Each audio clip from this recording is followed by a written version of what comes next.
Hello,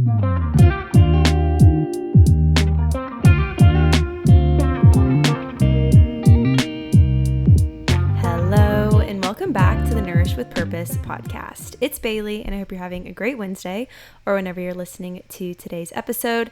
Today, we have a very special guest. We have on the podcast Stacy Orsborn, and I will share much more about her in today's episode. It was a great episode. I learned so much about exercise. I think the piece of me, the personal training side of me that I just don't really expand my education on, right? Like I got the certification, I teach group fitness classes, I'm qualified to do so, but having that true knowledge around exercise and having a different approach that is very specific for the female body was just something that I've always had so much curiosity with. So Stacy really jumps into that and all that she's doing at her she has various locations, but she is the director of fitness at Victress, and she really launched that gym. If you've not heard of Victress, it's founded, I believe, their first location in Lincoln, and they've just expanded from there. So she shares all about that. I don't want to share too much in today's intro,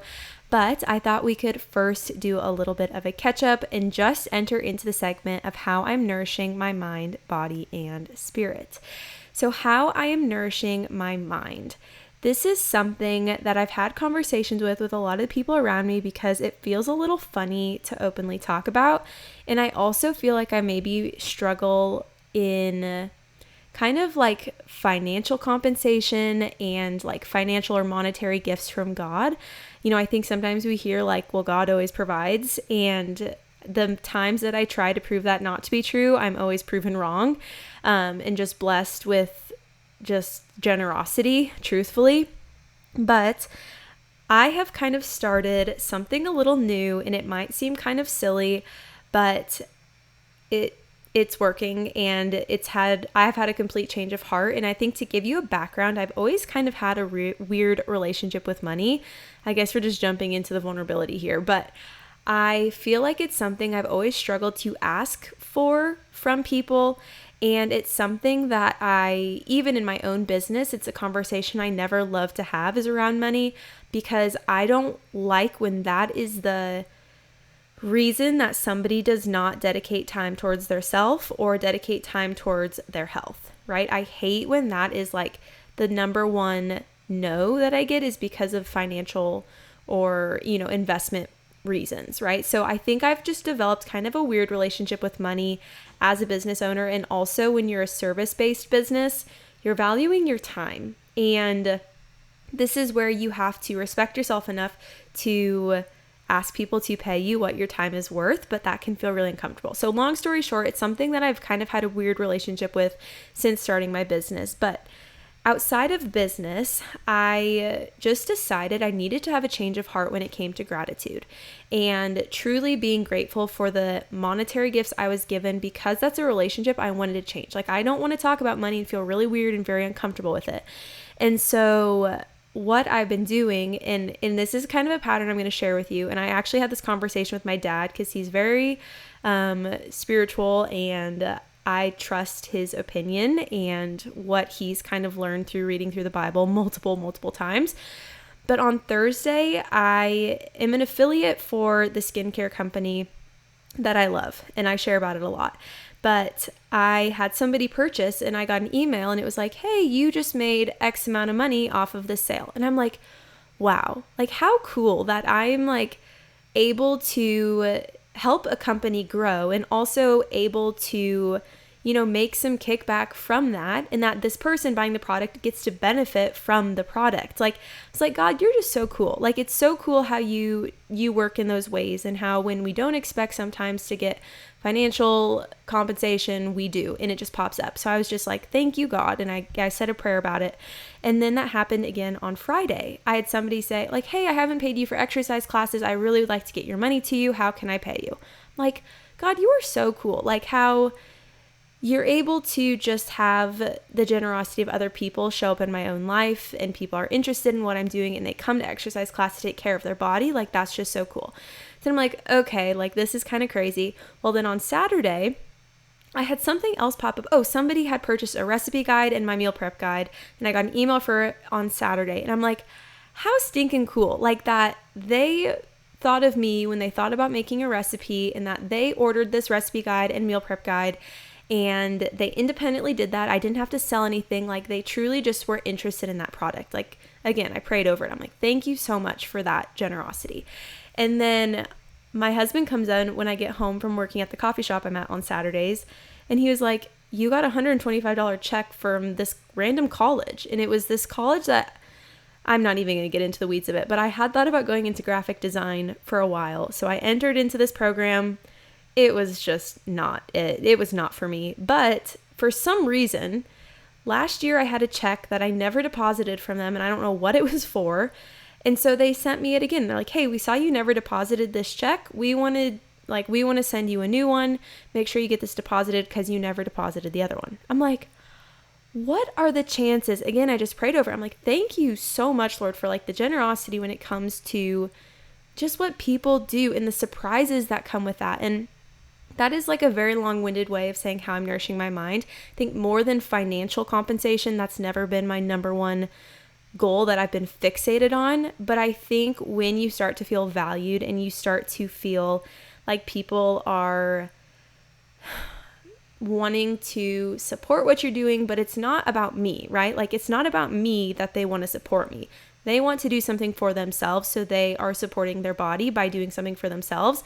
I just get to be a vessel for that. So I think it's the coolest thing. So I've been just trying to recognize moments where I need to express gratitude. Even like today, I recorded a podcast episode with a podcast I've been listening to since day one, Already Friends. If you haven't listened to it, 2 girls that are Omaha, Nebraska natives started this podcast. Anyway, it's grown like crazy in the last few years since they've started it. And I kind of always been a goal to get on their podcast just because it's 2 people I really admire. I admire the work that they're doing.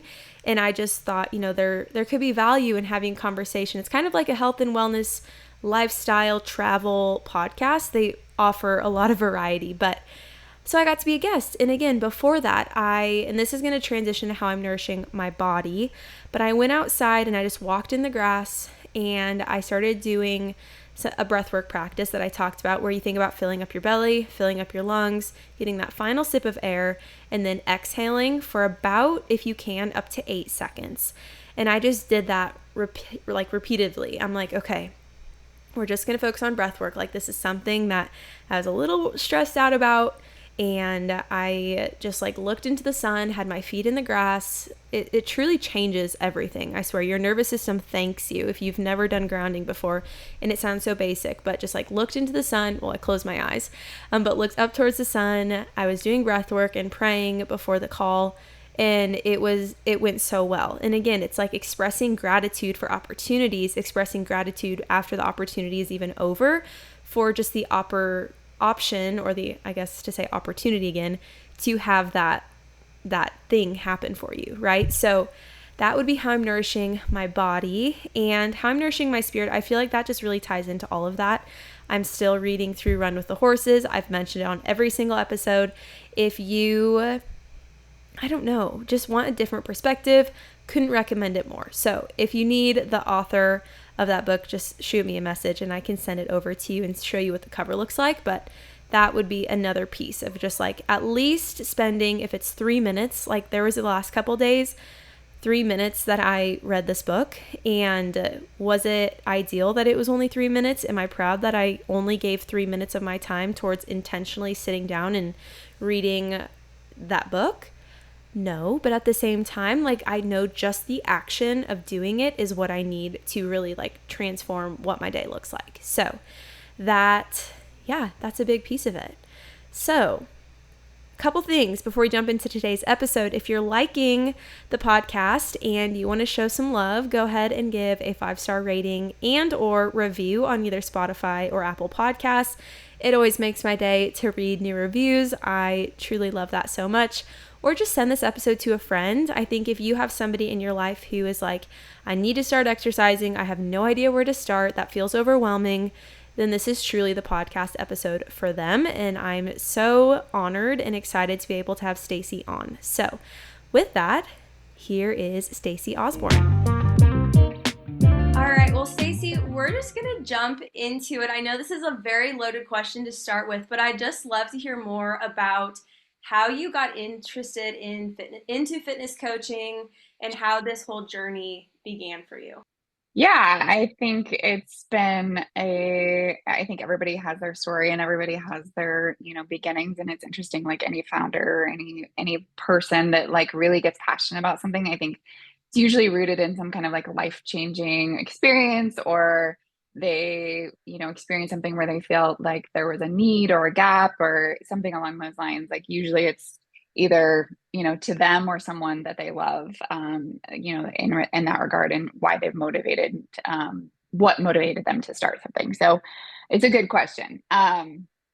I personally got into fitness. I wasn't like a huge fitness, I would say, person growing up. I played volleyball in high school, but I was not necessarily like super competitive or anything like that. And then when I went through a divorce, from my first husband, I was about 23 at the time, 23 at the or so. I started running, and that was kind of like my gateway into fitness. I think a lot of people can resonate with that.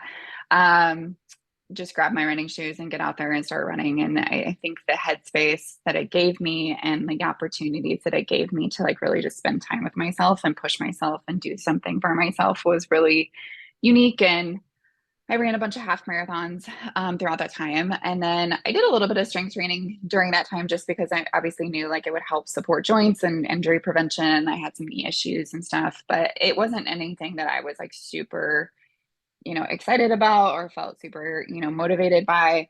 Um, and then I started CrossFit. Gosh, I don't even remember. It would have been probably January of like 2014, probably. And that's where like that performance-based mindset really started to kick in. And I felt like movement all of a sudden was like, I want to get better at something. I wanted to get stronger. I wanted to be able to learn new skill sets, I like all of those things. And so, the aesthetic based goals really went away once I joined that space, and I was able to like really just focus on, performance and being a better athlete, essentially. And then I got pregnant, with my third son. So I have three boys. My oldest just turned 16, and then I have a 14-year-old, and then my youngest is now just turned 7. Um, so I got pregnant with my third, and I, you know, really just like wanted to be really intentional with this pregnancy. I had not, I wouldn't say like horribly traumatic births with my last two, but it just wasn't necessarily what I wanted. And so I really approached this pregnancy in an intentional way. From make a long story really shorter, it was from the way of the care team that I hired and the way that I, took on training really changed. CrossFit is fantastic. There's a ton of like functional movement based, like great, tools and stimulus within that space. But being pregnant, it just didn't feel appropriate necessarily. Not like in regards to like I was worried I was going to hurt myself, but it just didn't feel like I had the capacity to train as an athlete for performance in that way. And I saw a quote on Instagram, like right fairly early in my pregnancy, and it said, like, giving birth is the single most athletic event of your life. You should probably train for it. And I was like, okay, like that makes sense to me. Like that resonates with me. That hit a nerve. That was like, okay, like I feel like I can train in a way that can, benefit the birth process and therefore, my postpartum recovery and everything like that. So that's what I did. I hired a team, like I said, of, a midwife, a doula, a chiropractor, like all of those different things. I really just like leaned into trying to set myself up for the best experience that I wanted to have, because I had made the decision I really wanted to try to do it unmedicated.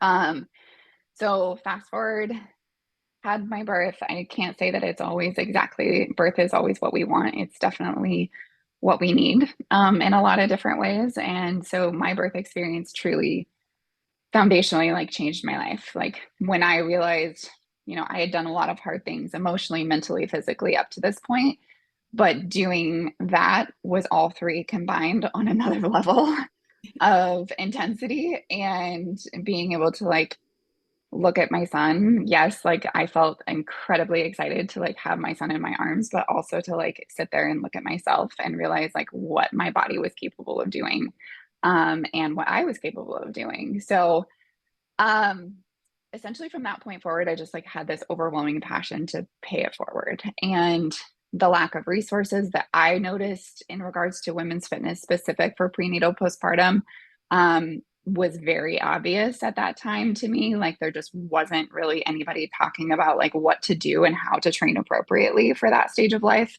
for prenatal postpartum.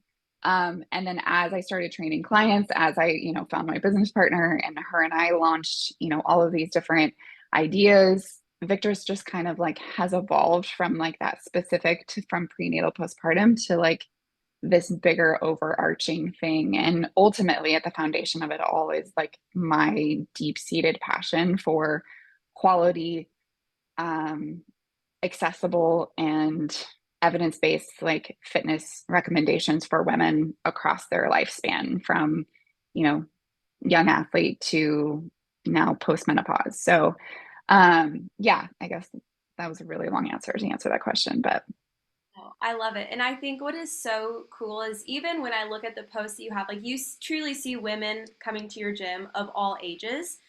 And it's really interesting how it started with your desire to have a good birth experience, which I would be curious to tap into that as well. Like, what did training around that look like for you? Because I recently just found out, well, not recently, but I'm pregnant with my first, um, oh, 13 and a half weeks today. But I congrats. That's amazing. thank you. But I feel like there's a lot of talk around pelvic floor exercises, but Mhm. not much beyond that. So, what did your training look like for that experience? Yeah, like I said, when I saw that quote, it was definitely a reframe from like not necessarily what I can do, but what I should do. And so not only have I taken like my training, so I was trained by BirthFit, which is a national organization here in town. I've also I haven't not certified, but I've been trained in the Girls Gone Strong pre and postnatal certification. One of the co-authors of those certifications is actually on my staff at Victress now, so it's super cool to be able to like collaborate with her and pick her brain. Also, I am a birth doula, so there is a lot of like different aspects of that in comparison to maybe what I did while I was pregnant, even with my, third to what we recommend now are still very similar, but they've definitely like evolved and changed over 7 years as they should. Um, but yeah, I mean, they talk about pelvic floor. I think the biggest thing with pelvic floor, the number one thing that I would recommend with a lot of women in the prenatal stage of life with pelvic floor specifically is to get evaluated by a pelvic floor therapist because, you can do all these exercises like Kegels and like all of these different things to activate your pelvic floor, strengthen your pelvic floor. But a lot of times, especially for active women, it's actually we have too much activation. We're too tense down there versus able to relax, be able to, pelvic floor is just like any other muscle where you have that lengthening. And then that contraction, like we want to be able to lengthen as much as we can contract. So you just not like as a fitness professional, we don't know what's going on in your pelvic floor specifically. We know how to cue it, but we don't necessarily know what's going on internally. So that was something that I think was kind of like lacking in my training while I was pregnant. I didn't do a ton of pelvic floor relaxation. I probably should have.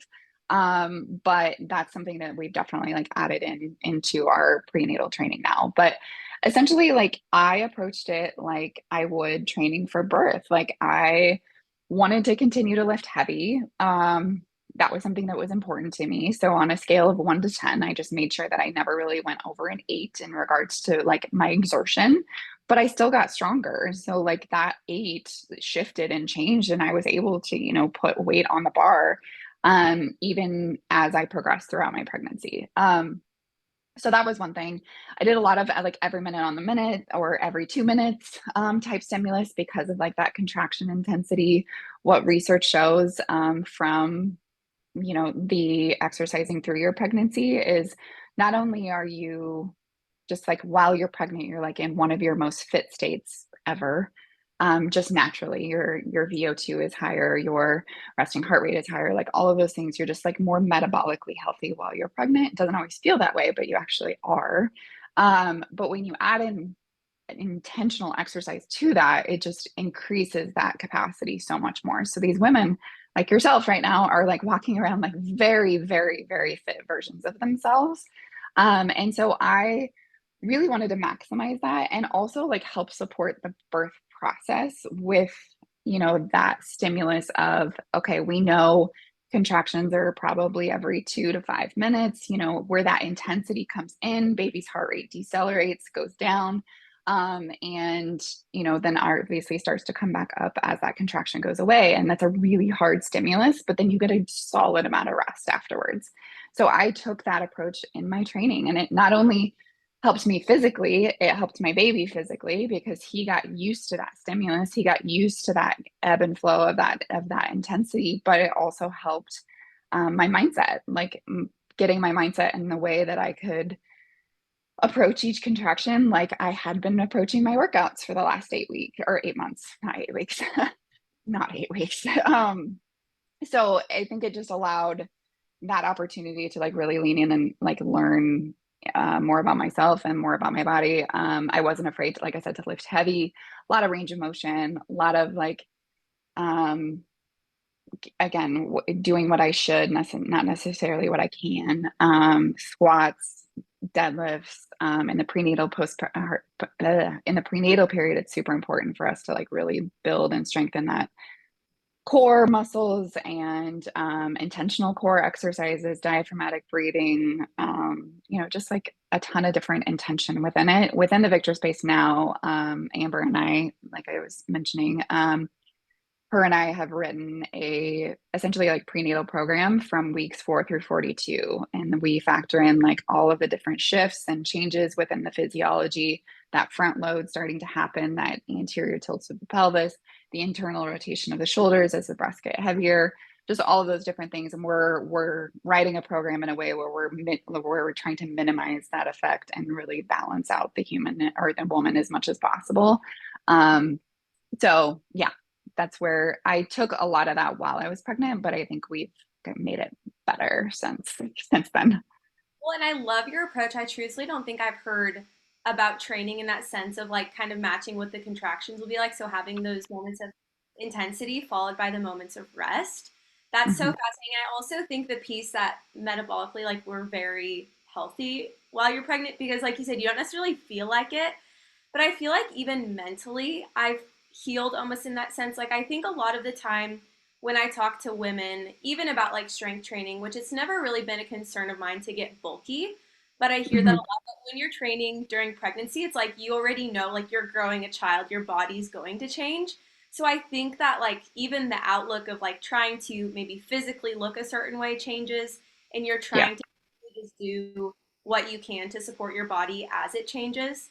Um, but I want to kind of dive into the piece too about getting bulky because I Mhm. know it's different during pregnancy, of course, but then once you enter those different stages of life, again, we hear that I don't want to strength train, I don't want to get bulky, which I know physically, like we are women, like we don't have the hormones to bulk like men, but I would love to hear your opinion on that and kind of how you approach training when or if women come to you with not having the goal to get bulky.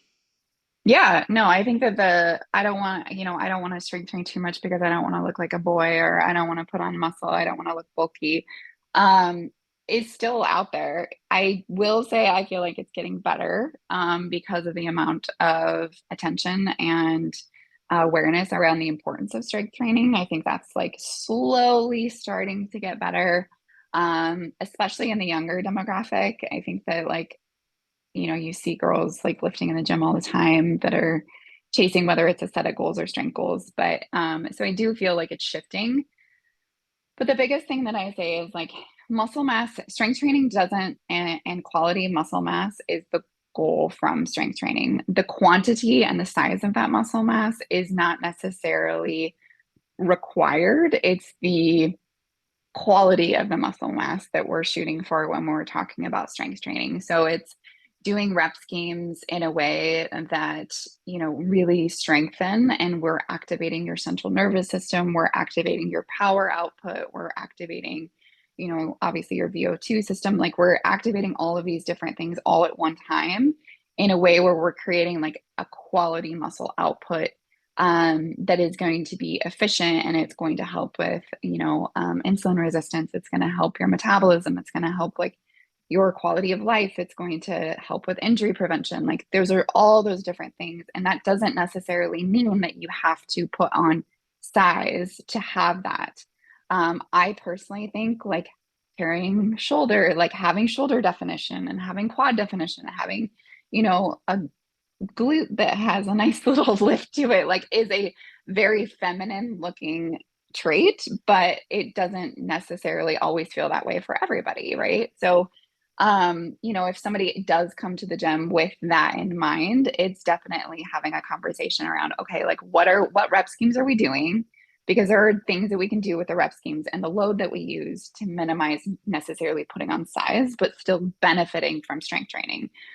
So it's just being aware of that balance, I guess, because it's not like you have to go in and do 4 sets of 8 to 12 to put on muscle size to get stronger, right? Like size doesn't always equate strength, and strength doesn't always equate to size. So, Yeah. So then how at your gym do you approach like the bulk and cut phase? Because I think to me that's very intimidating. Like when I see trainers on social media and it's like, okay, we've got to do a bulk and then followed by a cut. Like how do you approach that in more of like a group exercise, I would assume, kind of setting? Or do you mhm. talk about bulking and cutting? What is that conversation? No, we do not talk about anything aesthetic based. So there is nothing within our space that we are discussing weight loss goals, um, body recomposition, bulking or leaning or anything like that. One of our cycles is called hypertrophy hybrid. That would be about the only like stimulus where if you knew the meaning of the word, you might notice that we're trying to put on a little bit of muscle size in that space. But other than that, we really want to emphasize, like, because of the way that I resonated with fitness through performance, that's where we're trying to just like focus these women's attention and the intentionality behind the programming. So I write 5 different cycles throughout the year. Each one of them have a different goal. Each one of them have a different intention. They last anywhere between 6 to 16 weeks long of like programming, but it's a intentional, stimulus in a way that is written for performance and increasing their strength overall. Sometimes it's more metabolic, sometimes it's more just true strength training. Do they put on muscle size, or does their body shift or change depending on the cycle? Probably a little bit. But really, like what we're looking for is just longevity, quality of life training that is sustainable and consistent, that you don't have to adjust like how much, protein you're eating here or adjusting your macros based on this or whatever it may be. Like we just want something that you can wake up every single day, do consistently, do well, do it the best version of yourself every single day you walk in the gym. Um, Obviously, pending you fuel yourself appropriately along with that, you should see results in the way that you're wanting. So no, we don't do anything aesthetic. Anything that gets too far into aesthetics is kind of like a red flag for me in that space, just because I think so many women attach so much to it, and we're really trying to like reframe and reverse the script on that a little bit. Yeah, and I feel like that has to be such a breath of fresh air. I mean, you could go to a variety of different gyms in the area and you're going to get maybe a different, yeah, outlook on that. But I love your approach to that, right? Because, yeah, outside of being in the gym, like we already put so much pressure on women traditionally, probably put more pressure on their physical appearance. So to go into a gym where it's not like, you're here because we want you to look like this, or you are our ideal Right. client because you look like this. Like, Because I think that's what turns me off, honestly, to that type of space is when it's so physique focused and you're truly focused on building strength and like honestly it sounds like building a good relationship with their bodies by understanding strength is improving their life, really. Like it's making them live longer. They probably feel better outside of the gym. They can lift things that they maybe couldn't before. And I just think that's so valuable and so almost unique to the space that you've created. Yeah, I do.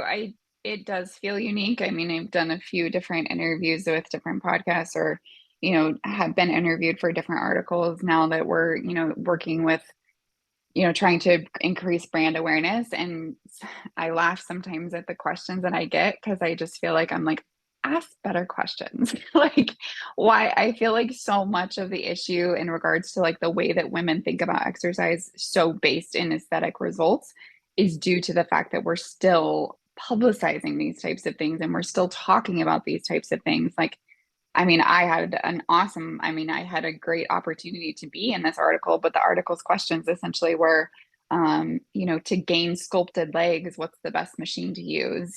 Should you do a spin bike or, a stair climber? And I'm like, neither. Neither, actually. Neither one of those is actually the answer. The answer is you really want to get strong legs and you really want to, put on muscle mass onto your legs, which is essentially what you're saying. But when you say sculpted versus just getting stronger and having more muscle mass, it's two different things. And you can't spot train that type of stuff in the same way.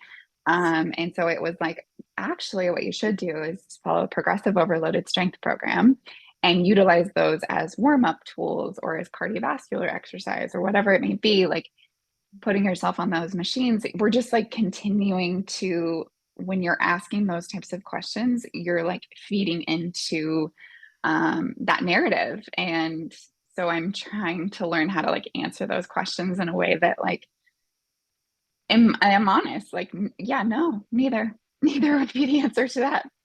Yeah. Well, and that's difficult too because and I work with a certain population more nutritionally focused, but I even see like their choice of exercise is to go out for a walk or to go out for a bike ride, which is awesome, but I think historically as women it's like, yeah, do cardio. Like if you Mm-hmm. want to, change your physique, cardio is the answer, and I think that's been proved time and time again like strength training is so valuable. So if somebody was looking to get started, maybe they've worked out in the past, but maybe not so much recently, what would be your recommendation, even for maybe a type of workout, if they wanted to increase strength? Yeah. First and foremost, I would say for depending on the demographic, depending on the stage of life, right? Like there are so many, I hate it when you don't just like, when people don't just like answer your question. So I'm going to try to just answer it. But there are so many factors going in, right? Like we've talked about prenatal, postpartum. We've talked, and there's, a large demographic of us like now getting really passionate and excited about perimenopause and, postmenopause support, and exercise should look different in all of those different stages of life. That being said, we know that strength training is at the foundation of all of those different things. Would I change rep schemes and intensity based on stage of life? Yes, probably. But for somebody that's just wanting to get into the gym again and wanting to strength train, I always say like compound lifts and like functional movement patterns are going to be your best bang for your buck, meaning your biggest return on investment because you're utilizing your whole body. You're having to like utilize your core while you're holding a weight, while you're doing a back squat with a barbell, or you're doing a deadlift with a barbell, or you're doing a bench press or whatever it may be. But if you're not familiar with those types of movements and you don't have the ability to work with a trainer where they're going to teach you how to appropriately lift for your body's anatomy, things that can factor into that are like femur length, the length of your shoulders, trap activation, like are you able to engage your lats? Like there's just so many different things that personal trainers or trainers, really good trainers, should be able to like teach you on that. So but if we don't have access to that or don't have the ability from like a financial perspective to pay for something like that, starting with the machines is great. And starting, with a leg press and, I think there's like a chest press machine. There's a shoulder press machine. There's leg curls, there's like extensions, like all of those different machines are fantastic to be able to utilize until you feel like you're strong enough to start to like move into those more compound lifts. If you were working with a trainer, I would say they could probably put you on those lifts a little bit sooner in that regard. And I've actually written a 12-week program just for the woman that wants to just like get into strength training and doesn't have the capability to feel safe under a barbell by herself. But from a rep scheme perspective, I feel like if you're newer to it or you're just returning to it, higher rep is always better, just because the not only the stimulus itself, but also the increasing the capacity of the muscle. It's kind of like all the bang for your buck. And once you can get endurance, you can get a little bit of size, and you can get a little bit of strength with those higher reps, and the muscle memory and neurological effects of doing something over and over and over again and getting better at it, I think is always beneficial. So I would say anywhere between, especially starting out, probably 2 sets of 10 to 12, three, if you're feeling like, okay, really good with it, maybe 3 sets of 10 to 12 reps of an exercise, and not going to failure yet, not going to anything like that. But as you get more comfortable, you should consistently start to push yourself in regards to approaching technical failure on those lifts, or going heavy enough that you're not sure you can do another 2 reps of that lift. And that's where that progressive overload starts to happen. So where you're doing the same thing, but you're increasing the intensity, whether it's through reps, whether it's through weight, whether it's through range of motion, right? Like you're coming off of a leg press machine and now we're going to do a barbell back squat. Like that's a progression in intensity or in advancing the movement into a harder stimulus. So really ultimately, like I think that higher rep, but also, making sure that you're increasing your intensity over time is the key. You don't want to just like do 3 sets of 10 to 12 at bicep curls at 10 pounds forever. Like that is not going to actually like really benefit your muscles long term. You want to be able to increase either your weights or your sets or whatever it may be. Yeah. Well, I love how you had started too with using machines. Like if you're new to that space or you haven't lifted in a while, like use the machines. Like those, that's what they're Mm-hmm. there for, really. Like you said, you get that repetition, you get to increase your reps, and that muscle memory piece. That's so valuable. Yeah, honestly, I just don't feel like that's maybe talked about enough. I think we see like, okay, I want to get into the gym. Let me go do a back squat. Well, then you hurt yourself, and you're like, well, why go? Exactly. No, oh, I can't do squats. Well, no, maybe you just started a little too advanced for the level that Exactly. your body was ready for. Absolutely. Absolutely. And again, going back to that stage of life and serving women specifically, like obviously that's what I do. Pelvic floor is something, that we mentioned before, but it's still something that lingers consistently. If it's never been evaluated by a professional or whatever it may be, like certain heavy loads are not appropriate for certain pelvic floor dysfunctions or certain pelvic floor symptoms. And you may not even know that you have an issue until all of a sudden you're going in and you're starting to, lift a heavy back squat for your first time. You might have done the leg press and felt great. And now all of a sudden we're, into the back squat. And now all of a sudden, like, oh gosh, like, and you can cause some real injuries in that situation. So learning how to breathe appropriately, learning how to breathe 360 degrees and activate your entire core and stabilize your core through your breath. Um, it just pays off in dividends in regards to like all of those compound movements really start with your core and then go to your extremities. Whereas the machines, like you can kind of get away with like not utilizing your core in the same capacity. Like the machine is like stabilizing you in a way that you don't need it as much. So, doing intentional core work on the side as you're, utilizing those machines is super important. Yeah. Oh, for sure. And I even noticed too. So I have two fractured vertebrae and a bulging disc, actually, my L4, Whew. L5. But the biggest thing for me, I always say when it came to my body physically changing to support that area was core strength and Mm-hmm. increasing the strength of my core, the counteracting muscle group, right? That my back was weak, I strengthened my core. When you approach core workouts, is it mostly pelvic floor based or is it, doing planks and doing sit-ups and the traditional what we think of with core exercises? What is your approach to then strengthening the core if you would notice there was a need. Yeah, absolutely. The core, so to your point, like I would consider your pelvic floor part of your core. Yes. I would consider, your core at the beginning. At the top is your diaphragm, which sits like right underneath your rib cage, and your pelvic floor is obviously between your legs. If you're a woman, it's like the muscles surrounding the entrance of the vagina and like all the way up. Um, so it's a unit.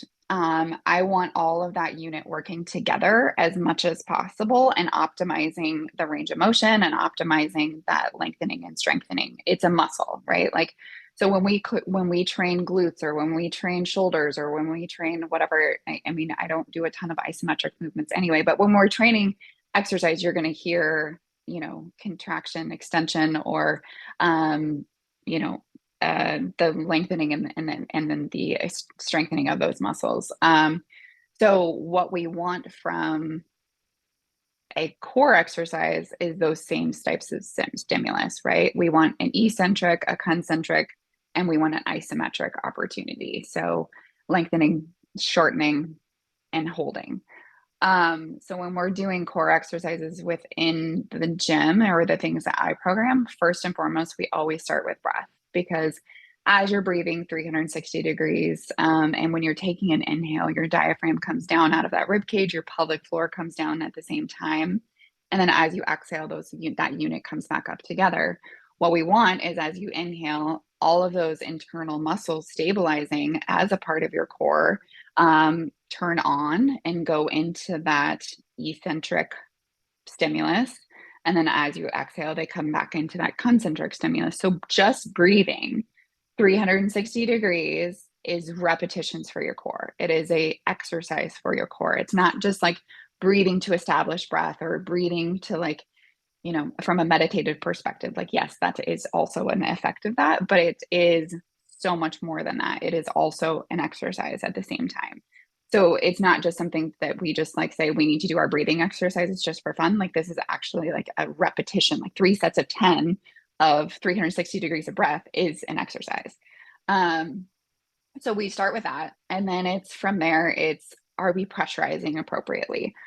Is there anywhere within the core that is losing pressure? Meaning if you've had diastasis recti, like that lineal alba, like the center of, it's not just women, for, all pregnant women have it at the end of their pregnancy, but that coning or the tissue integrity starts to break down because the core is getting pulled, or the rectus abdominis, I should say, is getting pulled to the sides. So if we're losing pressure through that space, it's going to look like almost kind of like a coning starts to happen, or a ridge starts to form on the center of your stomach. If we're losing pressure through the pelvic floor, you're going to feel heaviness. You're going to potentially lose control of your bladder. You're going to see different issues in that space. If we're losing pressure in one side of the body versus the other, whether it's through the oblique or through a hernia, or it's just like literally anything. It's a matter of like trying to control that pressure management in a way that we're optimizing that core function as a unit. It's just like I would use the example of like a pop can. Like it is only as strong as the tension within it. The second you open it and we're losing pressure, I can crush it, I can change it, I can move it. But if we're able to maintain the appropriate amount of pressure that we need, we're optimizing that core function. So exercises really simply look like breathing to start, maybe some isometric holds in like a dead bug or a leg supported dead bug, or a bear position where you're slowly bringing your knees up off the floor. Or, crawling is a fantastic movement for your core. And then also just like learning pressure management under load is probably one of the best and most effective exercises for your core, like learning how to stabilize your core under a back squat or during a bench press or whatever it may be. That's how you're going to really truly like strengthen your core consistently. But no, we do not do any sit-ups. I do not program any sit-ups. We don't program crunches. We do have a Pilates instructor within the space now that has her own private practice. And she'll do more of those like isometric, but that's like one-on-one, very intentional, very focused, where we're progressive overloading the core in a way that we know that the pressure management is maintained. And now we can start to maybe move into a hollow hold or maybe a plank. Like it's very few and far between that we see a quality plank. If we're doing planks in the gym, a lot of the times it's side planks because we can pressure manage a lot better in those positions. But the traditional, crunches, sit ups, bicycles, like all of those different things, we believe firmly that, utilizing your breath and utilizing compound movements is probably the most effective and efficient way to really strengthen your core. And then the rectus abdominis, like definition or your ab definition, honestly sometimes can be a sign of overactivity and almost like a core dysfunction. So we want defined abs, sure, like that looks cool and it's awesome, but it's also like, are you able to maintain the tension and pressure beyond that too? Well, and I think the tempo of the core exercises you're explaining is so much different as well. Like it's slow, it's controlled, it's Mm-hmm. utilizing your breath. It's not like trying to do the bicycle as fast as you can. It's like, no, this is Mm-mm. a cardio workout. You're not trying to like increase your heart rate by doing the bicycle super fast. Instead, you're trying to, of course, like have more control and keep that tension, which I love. I love that approach. Um, so then, when it comes to the recovery piece of training, because that's I know equally almost as important as the training, we've talked a lot about what does that recovery piece look like, or ideally, what would that look like? Yeah, I've said this many times in different spaces, but it doesn't matter the intensity of the workout if you can't recover from it. Like the best workout that you could ever do for yourself day in and day out is the one you can recover from. If you can't recover, your body's probably not going to ever give you the optimal results that you're searching for, whether that's aesthetic, performance, strength, whatever it may be. So recovery looks different, I think, for everyone. I think it also varies, again, stage of life for women specific, because hormones do play a huge role within the recovery space and our hormone shifting and changing. So our capacity for recovery changes month to month, but then also as we age and as that changes, our recovery capacity again shifts and changes. So it's important to maximize our stimulus as much as possible, but also maximize our ability to recover on the other side of that. First and foremost, that's sleep. Like, so you have to be able to sleep. You have to be able to sleep well. Just because you're in bed for 8 hours doesn't mean you're actually getting quality, good sleep throughout that time. So I think a lot of like our society, like almost like celebrates lack of like good sleep. Like, yeah, I'm functioning on 5 hours, like go me. Like that's not necessarily the best thing for actually maximizing your recovery from that perspective. So sleep, food. um Women need to eat. We probably need to eat more than what we probably think. Calories in, calories out matter, that, I know that. But it's also a matter of, how long have you been in a calorie deficit? Are you fueling post workout? That's going to be your biggest thing here. So making sure for women, we say in the gym, you've got about an hour of a post workout window from your metabolism coming back to baseline post workout. So really optimizing getting a quality carb and a quality protein source and a good quantity of those two things in post workout. Ideally, I'll even push my clients to 30 minutes post workout, but um, ideally within an hour, just because of, again, our recovery or our metabolic increase window is shorter than a man's. A man's can be up to like 3 hours plus, right? So maximizing your post workout and just overall fueling, making sure that you're getting adequate protein throughout the day consistently, especially if you are somebody that is hormonally cycling and you're in your luteal phase and when progesterone is present, especially prenatals, progesterone is present. Maximizing that protein intake is extremely important from a muscle building and recovery standpoint. And then I would say, oh, there's so many other ones. I would say probably water, hydration, making sure that you're hydrated, making sure that you're giving your body the pathways to optimize its function. Water and staying hydrated is one of those ways that your organ systems, the fuel for your workouts, the food, like all of those things are moving through your body efficiently and effectively through maintaining a quality like hydration level. So those would probably be like the three: sleep, eat, drink. And we could go in down a whole rabbit hole of a lot of other things. I guess the last one maybe would be the appropriate stimulus. Like you know, if you feel like you're not recovering and you're always sore and you're always, fatigued and like feel like you need a nap after your workouts, you're probably doing a stimulus that's too much for your body. Your body is not recovering from it. If you're not getting stronger, if you're not getting faster, if you're always sore, and I think a lot of women chase that sore feeling, you're not recovering effectively. When there's a change in stimulus, so for us, like if we change, when we change cycles, very common for everybody in the gym to be like, oh my God, I'm so sore.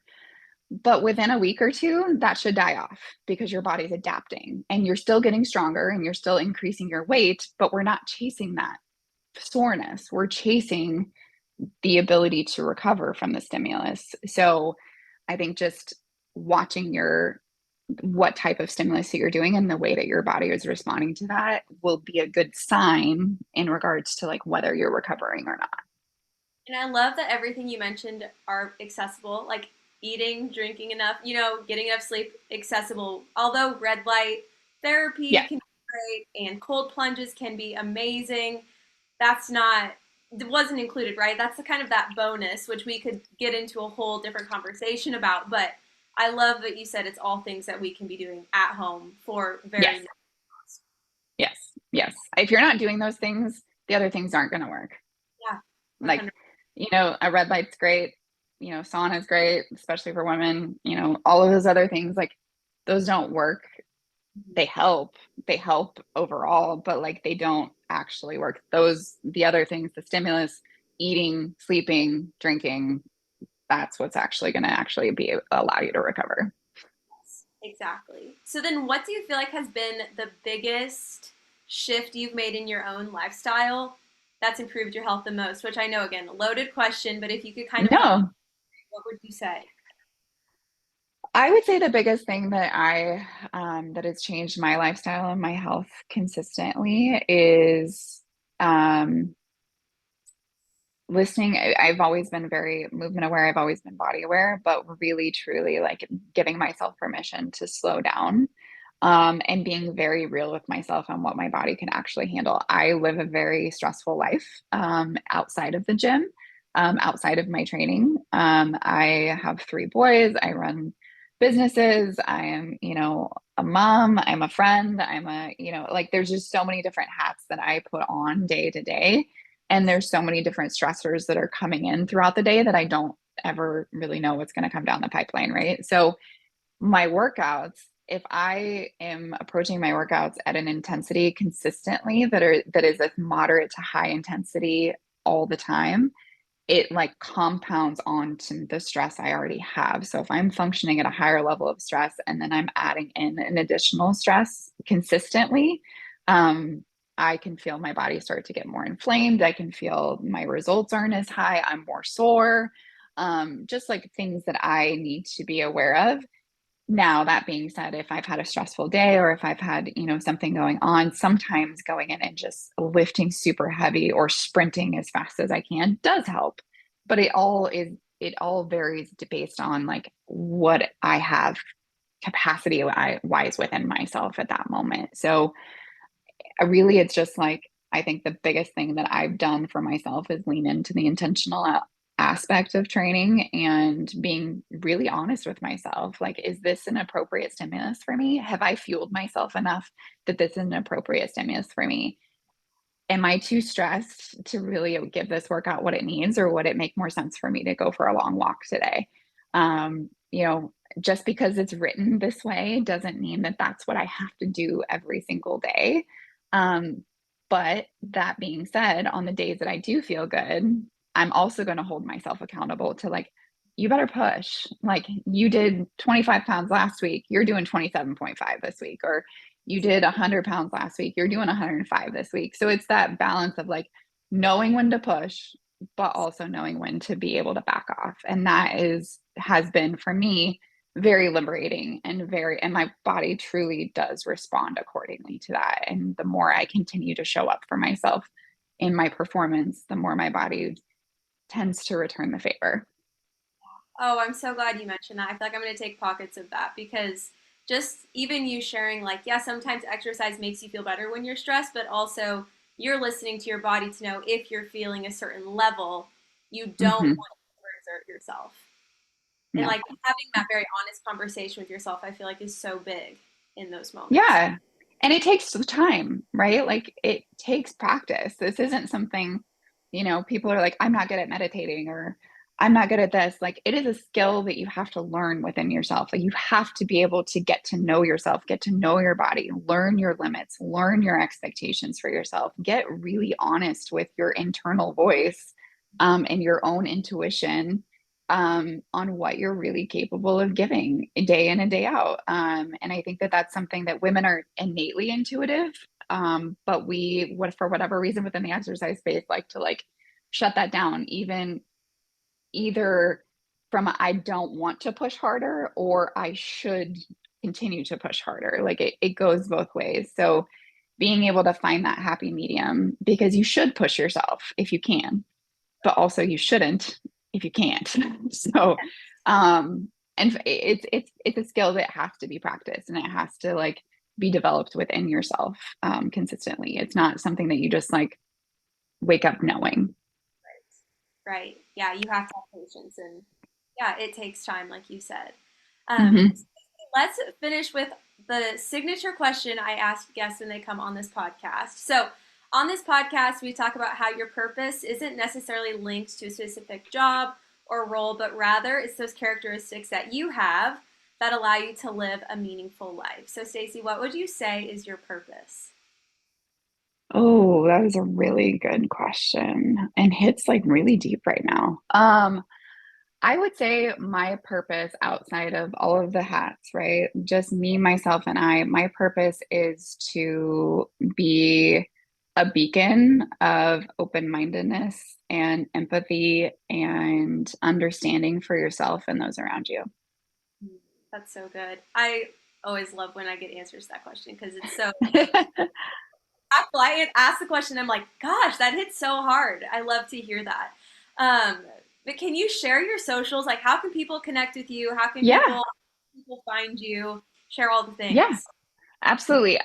So you can find me personally, my on Instagram, I'm Coach Stacy MVMT, for movement MVMT, on Instagram. I think it's the same on like everything else. I don't really do a whole lot on anything else, but I'm on there, with Twitter and Threads and God, I sound old. I don't know. There's a bunch from TikTok. I guess I have one too. But really Instagram probably is the main platform, Coach Stacy MVMT. Victress Movement and VMT, Victress Movement, is our corporate entities. Instagram, we're pumping out a lot of educational content, like I said, from a podcast perspective, from blogs that we're pumping out consistently. And then our local, like within Lincoln space, Victress LNK is our handle on Instagram, or our website, Victress MVMT or Victress LNK. Pretty simple there. So and then we have our own podcast too. It's called Empowered by Victress. I am the main host on that, where we would love to have you on as well. So yeah, where we talk a lot of similar things, but it's an opportunity for me to pick the brains of like other amazing professionals, from nurse practitioners, registered dietitians, occupational therapists, physical therapists, all those different things that we're utilizing to help support women.